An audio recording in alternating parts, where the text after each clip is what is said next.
ठाणे महानगरपालिकेच्या सार्वत्रिक निवडणुकीच्या अनुषंगानं राजकीय पक्ष, उमेदवार आणि त्यांचे प्रतिनिधी यांना निवडणूक विषयक तसंच प्रचारासंबंधी विविध परवानग्या प्राप्त करणं सोयीचं व्हावं याकरता लोकसभा आणि विधानसभा निवडणुकीत ज्या प्रकारे जिल्हाधिकारी कार्यालयात एक खिडकी योजना राबवण्यात येते त्याच धर्तीवर पालिकेतही एक खिडकी योजना तात्काळ कार्यान्वित करावी अशी आग्रही मागणी महाराष्ट्र नवनिर्माण सेनेचे नेते तथा ठाणे पालघर जिल्हा अध्यक्ष अविनाश जाधव यांनी ठाणे महापालिका आयुक्त सौरभ राव यांच्याकडे निवेदनाद्वारे केली आहे। ठाणे महापालिकेच्या सार्वत्रिक निवडणुकीसाठी 15 जानेवारी रोजी मतदान होणार असून सर्वच राजकीय पक्षांसह अनेक इच्छुक उमेदवारांची जोरदार तयारी सुरू आहे। निवडणूक आयोगानं आचारसंहिता लागू केल्यानंतर राजकीय पक्ष तसंच उमेदवार कामाला लागलेत। त्यानुसार पदयात्रा, वाहन व्यवस्था, जाहीर सभा, कोपरा सभा, प्रचार सभेसाठी मैदान परवाना, लाऊडस्पीकर परवानगी इत्यादी विविध परवानग्या राजकीय पक्ष आणि उमेदवारांना सहज उपलब्ध होणं गरजेचं आहे।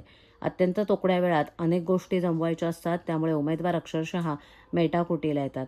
विनाकारण सर्व प्रभाग समित्यांमध्ये फिरायला लावून त्यांना त्रास होईल अशी कृती करू नये। फारच कमी कालावधीसाठी ही व्यवस्था करावी लागणार आहे। यासाठी निवडणूक आयोगाकडून सूचित करण्यात आल्याप्रमाणे सर्व संबंधितांनी नमूद केलेल्या आवश्यक कार्यपद्धतीचा अवलंब करून सर्व परवानग्या बिनचूक आणि विहित कालावधीमध्ये देण्याची कार्यवाही करण्यासाठी एक खिडकी योजना कक्ष सुरू करण्यात यावा, ज्यामुळे निवडणूक लढणाऱ्या उमेदवारांना लागणाऱ्या परवानग्या ना हरकत प्रमाणपत्र विहित कालावधीमध्ये एकाच ठिकाणी मिळण्याची व्यवस्था होऊ शकेल।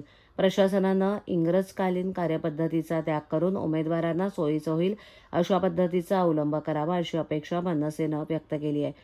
त्यानुसार पालिकेनं एक खिडकी योजना राबवून पालिका निवडणुकीला उभे राहणाऱ्या उमेदवारांना सहकार्य करावं। ही फार काही अवघड गोष्ट नाही। प्रशासनानं आमच्या मागणीचा सकारात्मक दृष्टीनं विचार करून एक खिडकी योजना तात्काळ कार्यान्वित करावी। आज आम्ही महापालिकेच्या आयुक्तांची भेट घेतलेली आहे आणि त्याच्या मागचं कारण असं आहे की तुम्हाला सगळ्यांना माहिती आहे की निवडणुकीची प्रक्रिया सुरू झालेली आहे आणि अनेक इच्छुक उमेदवारांना NOCs घेण्यासाठी विविध प्रभाग समितीमध्ये फिरावं लागतं। तो आम्ही त्यांना विनंती केलेली आहे की सर्वच प्रभाग समितीच्या NOCs एकाच जागी मिळाव्या, एक खिडकी योजनेची सुरुवात करावी। सो आज आम्ही त्यांना मागणी केली होती की एक खिडकी योजना ही सुरुवात ठाणे महानगरपालिकेत त्याची सुरुवात व्हावी।